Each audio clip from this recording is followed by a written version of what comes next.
In this video, we'll cover the weird and interesting origins of 9 commonly used English phrases. Let's see how many you can guess before each reveal. Meet Admiral Horatio Nelson, one of Britain's most celebrated naval heroes who's blind in one eye. The year is 1801, and we're at the Battle of Copenhagen. Amidst the smoke and chaos, Nelson's ship receives a signal from his superior to disengage. But Nelson, ever the strategist, believes he's on the brink of victory. Raising his telescope to his blind eye, he claims he sees no such signal. By choosing to ignore the order, he turns the tide of the battle in Britain's favor. This audacious act gave birth to a phrase we use when choosing to ignore something blatantly obvious. The phrase, "turn a blind eye." On to the next origin story. Enter John Dennis, a playwright and critic from the early 18th century. He invents a groundbreaking device for a play he's written, a machine that simulates the roaring sound of thunder, bringing the theater alive. But alas, his play isn't well received and soon fades into obscurity. However, not long after, he attends another play at the same theater and hears a familiar sound.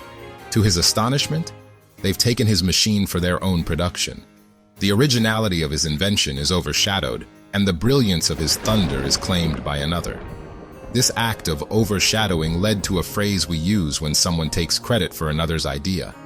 The phrase, "steal one's thunder." Ready for the next one? Let's go. It's the 19th century. Picture countless ships crisscrossing the vast, unpredictable seas. Sailors battling the elements would often fall ill due to the harsh conditions on the open water. When sickness struck, the affected sailors would be sent below deck, away from the weather, to recover. This act of seeking shelter and recuperation away from the harsh conditions gave rise to a phrase we commonly use today when we're not feeling our best. The phrase, "under the weather." This next origin story is a bit on the darker side, but let's get it out of the way. Picture a rustic farm in medieval England. Wooden beams crisscross the ceilings of barns, and from these beams hang large containers, or buckets. When a pig was to be slaughtered, it was often hung upside down from one of these beams. In its final moments, the pig's struggles might cause it to kick a nearby bucket. Over time, this vivid imagery became associated with the end of life, not just for pigs, but for humans too. And so, when someone met their end, it was often said they kicked the bucket. A rather grim origin for a phrase we use so frequently today. Anyway, on to the next story. Journey with me to the dimly lit streets of 18th century London. As pedestrians strolled, thieves employed a cunning trick. One would crouch behind an unsuspecting victim, while another would pull the person's leg, causing them to topple backward. This distraction made it easier to rob them. Over time, the frequency of such acts led to the adoption of the phrase, "pull someone's leg," but it evolved into a metaphor for playfully deceiving or joking with someone. Our next story takes us to the American Wild West. Imagine a poker game in session in a quintessential Wild West saloon. Rough and tumble cowboys sit around a table, cards in hand, trying to outbluff each other. To ensure fairness, the responsibility of dealing would rotate among the players. A marker, often a knife with a handle made of buckhorn, was used to indicate the next dealer. They call this a buck knife, by the way. So, if a player didn't want the responsibility of dealing, he could opt out by passing the buck knife to the next player.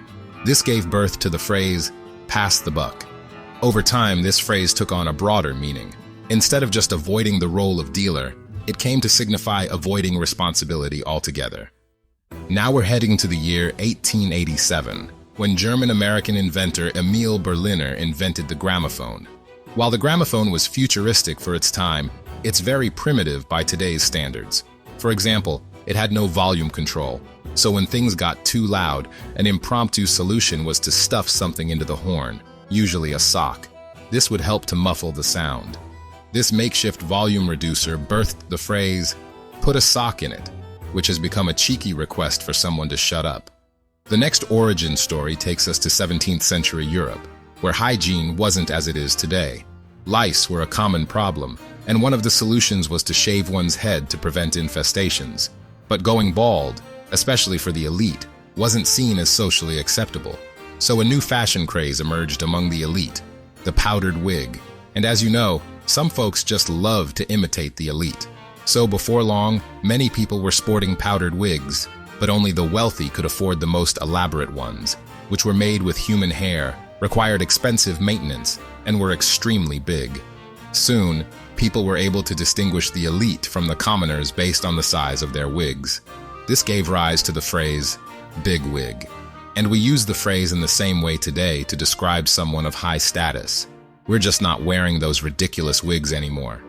Now we're off to ancient Rome, a time of grand emperors, sprawling empires, and profound wisdom. Among the scholars of the era was Pliny the Elder, who penned the monumental work Naturalis Historia around 79 AD. Within its pages, Pliny described an antidote for poison. Among the many ingredients for this antidote was salt. How much salt? Just 1 grain. Over time, this idea of using salt as a protective measure evolved. Instead of literal protection from poison, it became a metaphorical shield against suspicious or unreliable information. This led to the phrase, take with a grain of salt. This last story is actually about the origin of a word, but the word emanated from a phrase, and the story is a bit controversial, as it's unproven and shares the stage with competing theories. But this version is mostly accepted by etymologists. With that being said, let's head to 1830s Boston, smack in the middle of an abbreviation frenzy that was sweeping through the circles of young professionals.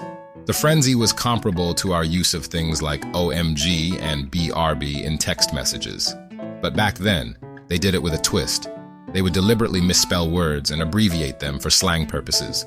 It was just the cool thing to do. One example is the phrase all correct, which was equivalent to how we say it's all good. So they changed the spelling of all correct to this. And in 1839, the abbreviation for this misspelled phrase showed up in newspaper print as this. The abbreviation became so popular that they eventually added 2 extra letters, giving rise to the word okay. Okay was just one of many such abbreviations/words created in such a way during that period, but it's the only one that stuck around. Well, that's all for today. Let's go ahead and do a quick recap. So we just covered turn a blind eye, steal one's thunder, under the weather, kick the bucket, pull someone's leg, pass the buck, put a sock in it, big wig, take with a grain of salt, and okay. And now you know their origins. Go tell somebody. And like and subscribe if you enjoy this type of content. Thanks for watching.